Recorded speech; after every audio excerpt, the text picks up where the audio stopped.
Combien gagne en moyenne un salarié du privé? C'est une question. Et l'INSEE apporte une réponse à cette question dans une étude parue aujourd'hui. 2735 € net par mois en 2023.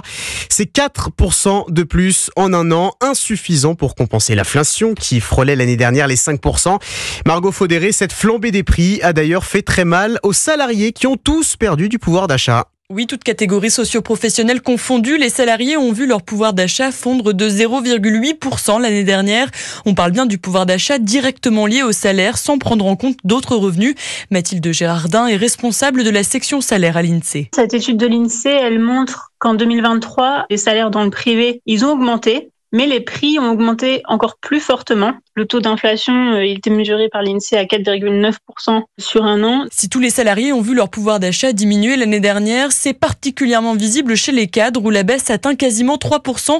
Et cette dégradation dure depuis plusieurs années déjà. Les cadres se situent plutôt en haut de l'échelle salariale qui du coup ne bénéficient pas des revalorisations du SMIC à hauteur de l'inflation, comme ça peut être le cas pour les plus bas salaires. Certains cadres arrivent tout de même à tirer leur épingle du jeu, ceux qui sont restés chez le même employeur. Leur fidélité leur a parfois permis de maintenir leur pouvoir d'achat. Les explications de Margot Faudéré du service économie d'Europe 1.